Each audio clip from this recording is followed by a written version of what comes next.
Welcome. Good morning, afternoon, and evening as Galleria is covering 11 time zones this year from Honolulu to Heathrow. Welcome to Galleria 2021. We've got a great event planned for the next 2 days, including panel discussions with fellow sales partners. Karen Kopp is joining us again this year. Chris Anderson from HPG Brands is going to help us with what's going on with inventory. We'll have awards. Joanne Lance will be our keynote tomorrow, and of course, our own virtual trade show. I am sure that we're going to have some technical issues as we juggle almost 24 on-air participants this year. If you need any assistance, simply email ses@sageworld.com. This 2-day Galleria event will earn you 3.5 MES points. We'll take care of submitting your info to PPAI on your behalf. So let's get started. Our first session is on the world of kitting. Kitting projects, as you know, exploded last year. So to discuss tips to help you maximize the impact of your next kitting project, I want to introduce Jeff DePalma, Regional Vice President for the Northeast, to lead the discussion. Jeff, take it away. Thank you, Chris. I'm setting my timer to stay on task. With us today, we have two very successful sales partners who have excelled this past year with kitting projects. I would love to introduce Madison Conradis and David Kennealey. Welcome to Galleria. For everyone's benefit, just a little ground rules here. The format of this panel, the way I'd like to do it, is I'm going to ask a question, and it would be great if each of you can chime in with your thoughts. So let's get started. So I do have a number of questions for you both on this subject, but let's just start at the beginning. How or when did you get into kitting? Madison, ladies first, please. Hi, everyone.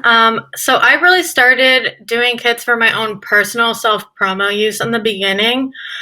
I've always enjoyed creating themed mailings for my clients, whether it be for, Halloween, Thanksgiving, first day of summer. So I think that when things got a little wild with the pandemic, a lot of my clients knew I had the capabilities to send out kits for them. And I think that's really where I excelled this last year into getting more into kitting for actual clients. I think because they saw my ideas and kits firsthand that they really trusted me with my creativity and product knowledge. But really, take the pandemic out of it. And sometimes it's just letting your clients know that you have those capabilities. So before I started doing kitting for clients, I was really doing it for myself, which I think is a great starting point because it gives you practice. If you mess up, it's just really your project. It's not someone else's project. And at the end of the day, it's when things do get a little weird and they might need that service, they know you can actually pull through and do that project for them. So that's kind of a little bit of background on how and why I started kitting and really how it helped me get orders this last year. That's great. David, any additional thoughts? Thanks, Jeff. Hi, Madison. Hi, Geiger Nation. I got an early jump on kitting pre-pandemic. Few of my clients pulled me into the kitting arena early on. We do a lot with the TJX companies, TJ Maxx, Marshalls, and such, doing what we call party in a box, supporting grand openings, vision meetings across the country when senior management needs to cascade the goals and objectives down to the store level employees. There's a few hundred of those meetings. So we put these kits together and got them out to all those different sites. And then we have a really big program for TJX around the holidays that goes to almost 5,000 retail locations, and we have a pretty elaborate kit that goes to each store. Oh, that's great. And look, as a personal anecdote, many of you know me from my experience on the supplier side. I worked on those projects with you. Those were fun and exciting. And for what it's worth, look, I have also been selling kitting, at least from a supplier perspective. I always used kitting as an upsell opportunity. So, David, to use one of your terms, I know we've talked about this a bunch, do you want fries with that strategy? How can you add on to a potential sale by way of kitting? So great. Okay, all right. Next question, David, we'll start with you. I know the audience obviously just shared an example. I know the audience is very interested in hearing and seeing about some examples. So would you mind sharing a couple? Sure. We have a couple of visual aids here. The first one, if we can have put up, is the Citizens. There we go. The Citizens ATM. Do you know that these new ATM machines that are going in banks and supermarkets are about $50,000 each? So Citizens Bank wanted to make sure that their employees on site get excited that they're getting a $50,000 machine, or sometimes two of them in each branch. So we had to do a little party in a box for these guys, where we did all the elements there. We, a lot of food products in kitting, and then it was packaged up nicely, and we put the little the word board in there, custom box and whatnot. So that's just one example we have. The second one we have is one that you may have seen on the Geiger closed Facebook group. This is one that we did last year for Ocean Spray to thank the employees and the growers. During the pandemic, Ocean Spray experienced their best sales year ever. So they wanted to send a thank you to every employee and grower owner around the world. So this is just kind of some of the fun items we put in there. You see the Jelly Bellies in there, and also some of their own product to make the kit more proprietary. And then lastly, I have a kit that we did for our regional association, NEPA. This is a lot of people don't know how to do kitting, especially outside of Geiger. We're light years ahead of some of our independent regional competitors. So what we did with NEPA, and I'm on the board at NEPA, that's how I was involved. We built a kit, and everything in the kit was free from suppliers, but we wanted to show people how to theme a kit. Don't just put product in boxes and ship it out.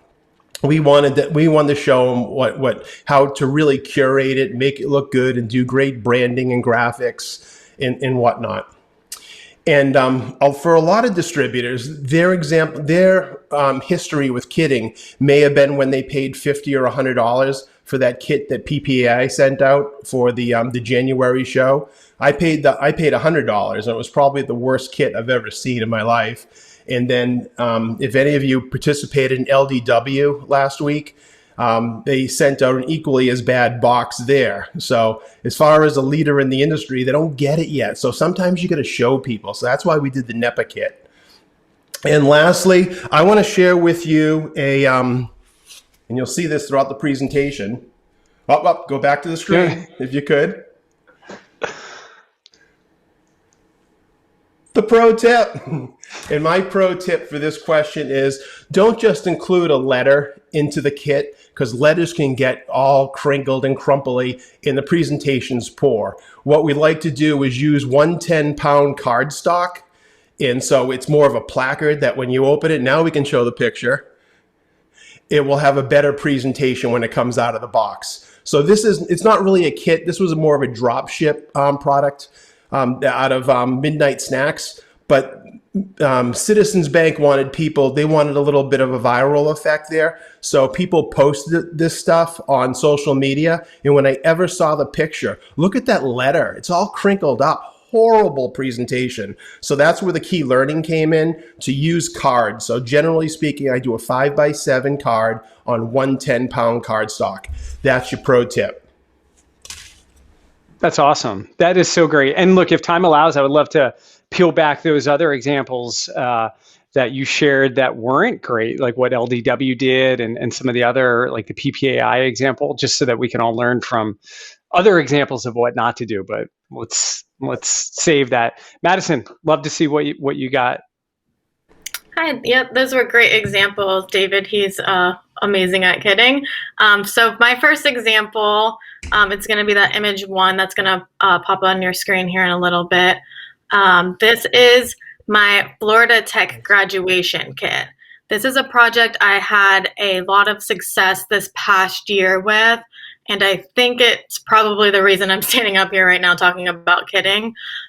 So this kind of stemmed from this client. I've been working with her for, 5 or 6 years. I've sent her many of my own personal braided kits throughout these years. So when she got the news that graduation wasn't going to be in person anymore and it was getting changed to virtual, she reached out and asked me if there was something she could do, some sort of cute kit similar to ones that I've sent her, that we could do for all of the graduates that aren't going to have a physical graduation. So this is kind of where we landed. It's a full color box. We put a note from the president, the Alumni Association at the top. So instead of adding, another piece of paper, like how David mentioned, paper can crumple, saved a little bit of money on a postcard. So we put the note on the top, and then there's a pennant and a mug. The pennant's from Larlo, the mug is, I believe, from ETS, and we packaged it all together and sent them out to each individual graduate. Now, I think the biggest success for this is that they liked it so much in the beginning, and then we continued to not have in-person graduations for quite a while. So I just sent out another order this last week of that kit, and that will be the 5th reorder. So we've had 6 total orders for that exact kit. So, which is always good. It proved to have a little bit of residual income, in this tough year that we've kind of all incurred. So let's go to example 2, and I have, it's not that, I have it in person. So if you want to come back to me, thank you. So this is another kit that I did for Florida Tech. It's a college here in Florida. Obviously, it's in my hometown. I'm actually an alum from it as well. So this was an interesting project because this was a event that turned virtual very quickly. So we really only had a month and a half to pivot on this. So it's one of their bigger fundraising. They partner with HelloFresh, and it's usually this, it's called Taste of the Season. So it's a cooking and eating and the whole event had to turn virtual essentially overnight in my eyes. So we did another full color box, said thank you, and then note on the top. I really like incorporating notes on the top for any information. They have recipe cards, so they would have gotten these in person, but obviously the event turned virtual, so they were mailed the recipe cards from HelloFresh, 4 different recipes. And it's pretty basic in the sense that it's just a spoon to help them cook their recipes. This is an example. This was branded in the actual kit. So it was something that we had to pivot pretty quickly, but I think all in all, it turned out pretty well given, the time constraints and really budget. And that's another point is I think kitting it's almost like pop-up stores. If you are a sales partner that's into pop-up stores, it's almost like they spread like wildfire. Once you do a kit or a pop-up store with one department or a client, other people start seeing and like, well, I could do that. So it kind of spreads like wildfire. And that's an example of how that kind of, I got an order out of it from them seeing the graduation kit. And then, so my third example, and this is going to be a quick one. I know we're short on time on this, but this is that image 2 that was briefly put up. This is for L3 Harris. So many of you know, but if you don't know, I work with my mother, Kathy Bell. She's another sales partner. So I help her on a lot of projects, and I help her with a lot of these L3 Harris kits. I wanted to share this example mainly because I love seeing these examples out in the world. Like once our projects are out in the world, sometimes we don't always see them. So we were kind of just on LinkedIn one day and we saw someone post it. So I always think that's cool. It's a reminder that our work can make someone's day. And this Joaquin Nieves, can't really pronounce his name very well, but he was very excited to be working at L3 Harris as an intern, and so excited that he shared our box with the world to see. So it's always exciting to see that. Wow, unbelievable, Madison, and David also. I mean, great examples. And we're going to dive now into some of the execution on some of this. So we've talked a little bit about strategy and the benefits. And I see both of you have tied in print components to tie the message into the kit, which is a really successful strategy. So Madison, we'll start with you on this one. So obviously you guys have both just illustrated that kitting is more than just throwing products in a box and shipping it out, right? So in your mind, what do you think truly makes a truly successful kitting project or campaign? So I think obviously knowing your audience is number one, like 101 thing that you should always think of. But my answer to this is packaging and boxing for me. I'm like a box girl. I love boxes and I love incorporating fun designs and full color and, the notes on the top. So that's my answer for this question. I think that can make a project that might not necessarily have amazing products in it, and it just bumps up the whole aspect of the project. So boxing and packaging for me. What about you, David? I feel the same way, so I'm not going to repeat what you just said, but what I would like everyone to do is really elevate how you talk about kitting. Don't talk about, hey, we can throw some product in and ship it out for your virtual event or to different store sites. Don't talk about it that way. Talk about, rather than a kit, developing an experience in a box. Curating a collection of branded merch that delivers an experience and sets the tone for the event. Evoke an emotion. That's what it's all about. There's more money in that, and that will sell in more than just doing a new product kit box. And then somehow make it proprietary, some way, somehow. I've had a lot of success with making it fun. Fun matters. People like fun. They glom onto it. So if you can put fun into that kit, if it's appropriate, it works for me. Now, my pro tip is if you are going to make it fun, what about the use of selfie props, maybe from Lion Circle out in Chicago? But putting that in, so if it's a virtual event, make it fun where people can hold up placards and in frames and stuff like that. So if they are meeting virtually and virtual meetings are not going away, they'll have fun, holding something up in front of their eyes, it's glasses or whatnot. It makes the event more fun. Love it. Love the pro tip thingy that you have. Well, if I could just peel back one of the things just for the audience benefit here. So you talk about making it proprietary. I want to just peel that back here for a minute because look, the more proprietary you make it, the more opportunity for margin, less opportunity for competition. So talk a little bit about that if you don't mind.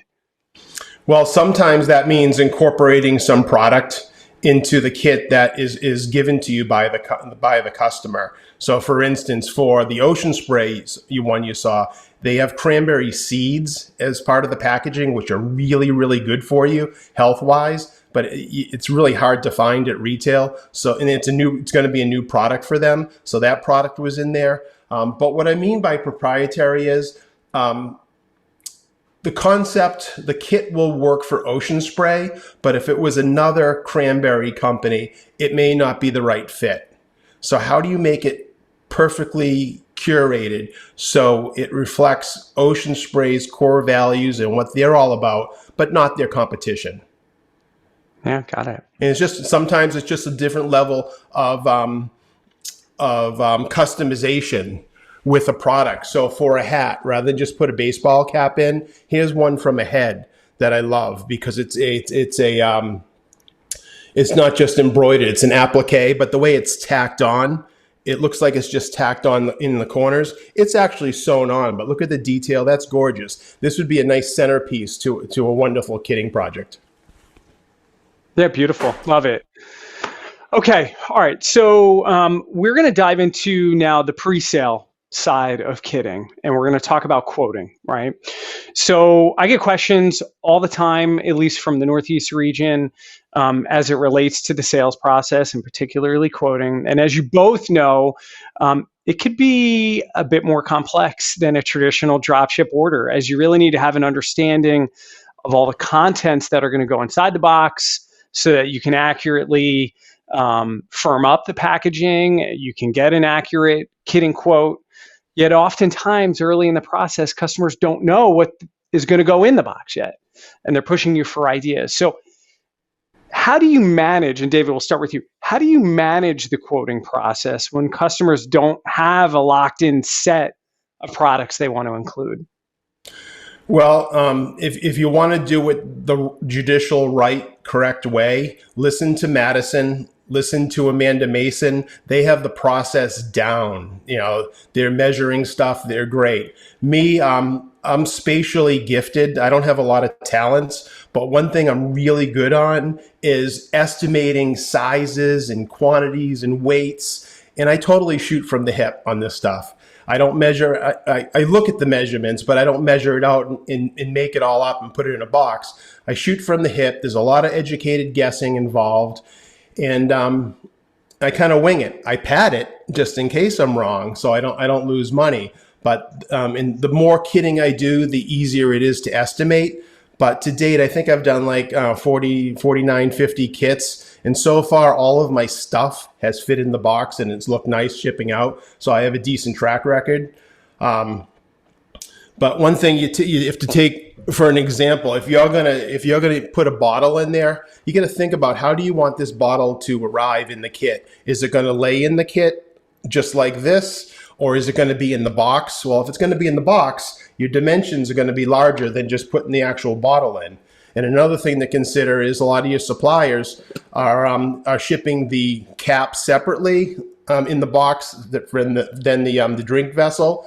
Is there a straw involved? So you got to think through those logistics, kind of the devil's in the details. So when it gets to your kitting fulfillment partner, is that part of the kitting cost to assemble the bottles, put the straw in, and everything like that? I do have a pro tip here. And that is kitting. I'm not going to lie to you. Kitting is difficult. It's harder for us to sell it in because there's a lot more moving parts. There's a lot more things to think about: the traffic, the schedule, the shipping, the reshipping. A lot of coordination here. I'm estimating to do a kitting project, it's about 4 to 6 times more difficult than doing a regular drop ship order. So on that note, thank your support person, your CRS. Treat them like gods and goddesses, because they go through hell trafficking these projects to keep on track for you. So don't forget to spread the gratitude to those people, because while it's tough for me to put the kit together, it's a lot tougher for my CRS to traffic it and make sure everything goes perfectly. Yeah, great. Madison, love to hear your thoughts. Okay, so I tend to organize visually a lot better. I'm just kind of like an all over the place kind of person, so it really helps me. So I love spreadsheets to organize many things in life, including kitting projects. So there's going to be an image that pops up on your screen. This is image 3 that I sent over. And it's a spreadsheet that I use to kind of keep everything organized for me and my client. I don't necessarily use this for every project, but I do tend to use it more times than not because it does keep everything organized for me. And it also kind of shows a visual to the client too. So if there's so many variables, right? So if the kitting items change, the kitting charge might go up. If, the item changes, the box size might have to go up or down. So it's just also variable. So it's kind of a constant reminder to the client as well, like, hey, once things change, the quote could change. So I kind of nail everything down in this way and this is like my kind of like soft estimate to them before I give them a formal price, because that's where you can maybe get into pricing issues if you're not organized with it and communicate with the client that things are so variable in this world. It's never a surprise to the client if something changes, because they've been looking at this sheet saying, okay, kitting might be variable.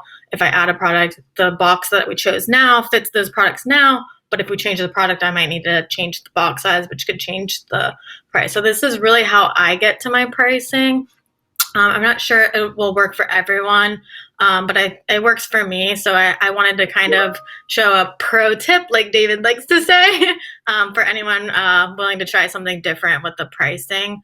And I'm willing to share with anyone. Just email me. Let me know if you guys want a copy of this, so you don't have to like reinvent the wheel with Google Sheets and whatnot. But that's what I found really helped me organize everything for kitting. Yeah, that wow, unbelievable. Thank you for sharing the screen. And by the way, super interested in seeing that metallic shred that you had in that kit. Shred. That looks awesome.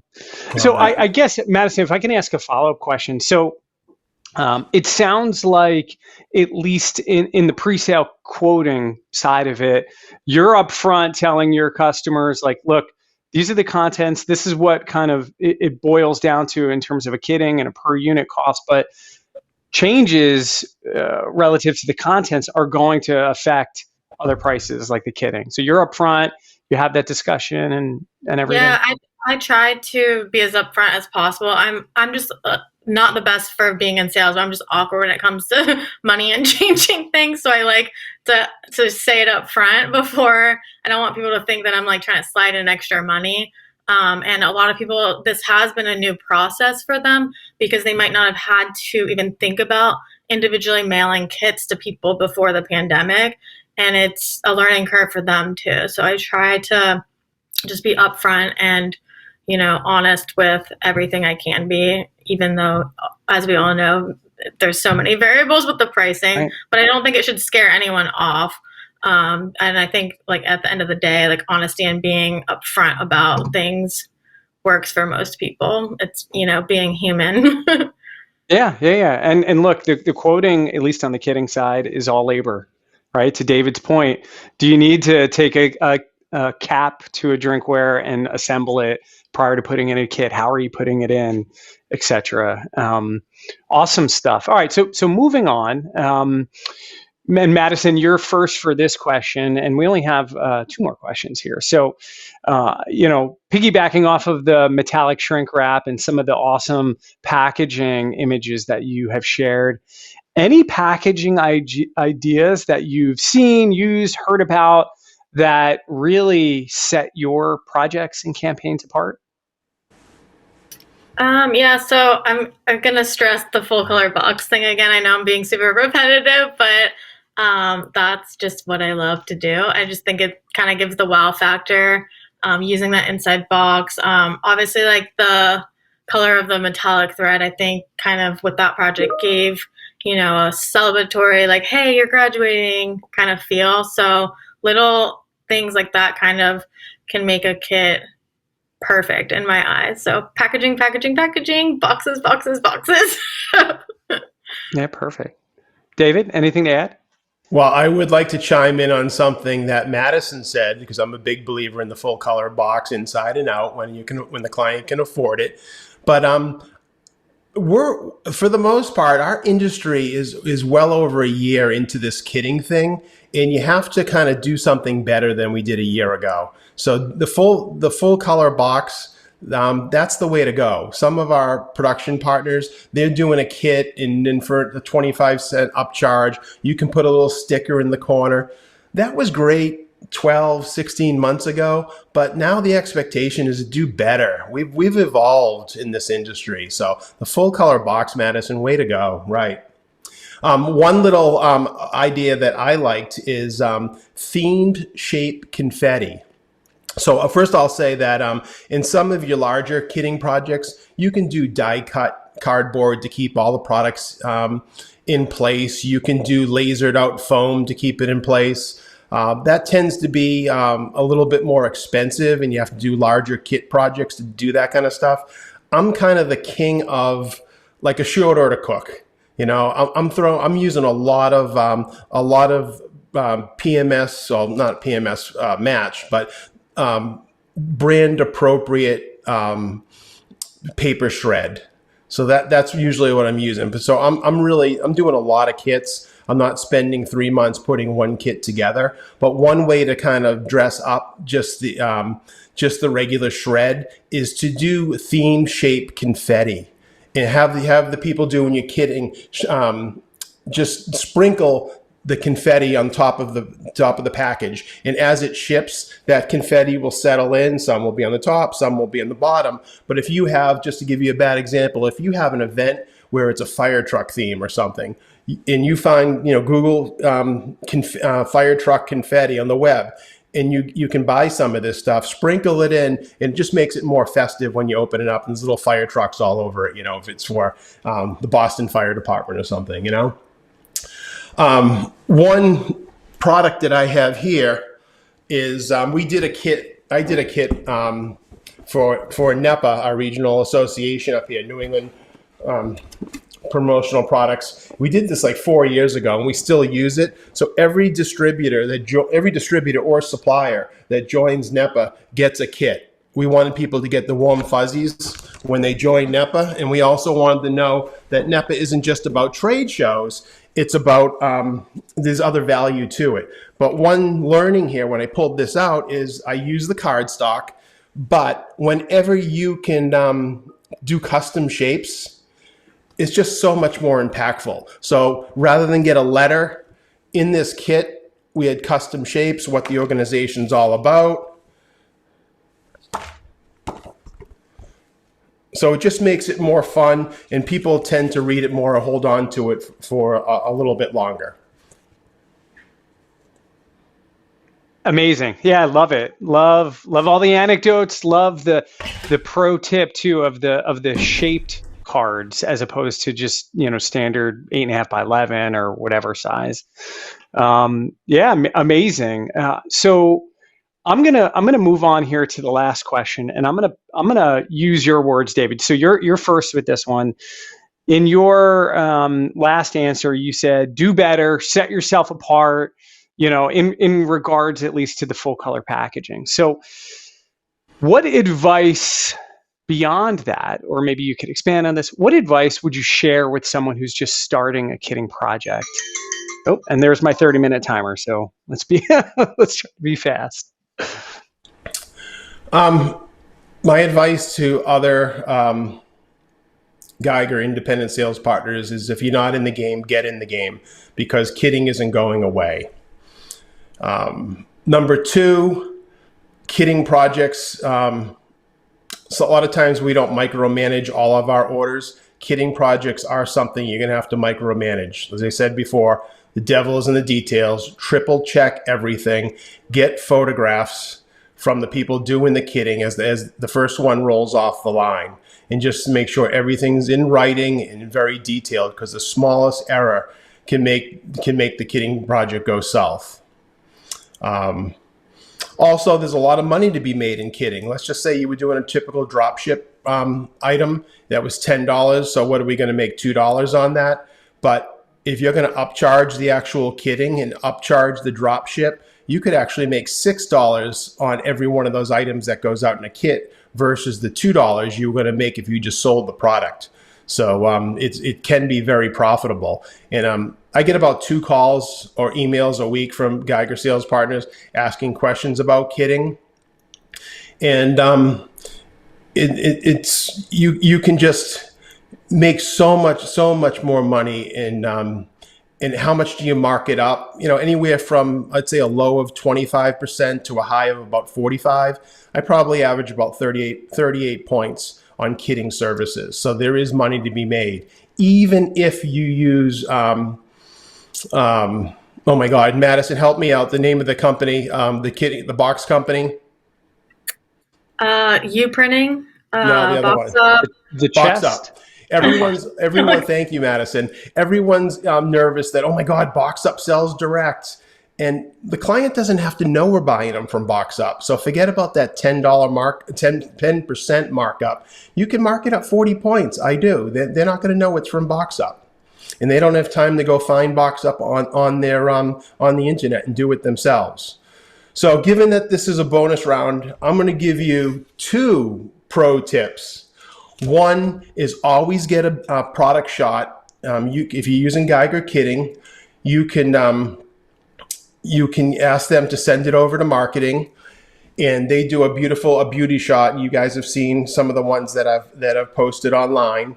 That's done by marketing or someone in corporate programs. Because the more kitting you're going to do, you can share these and merchandise these with your clients that make them look good, and also share them with other prospects and other clients, so they know that you're an authority on kitting, and you will get more kitting projects.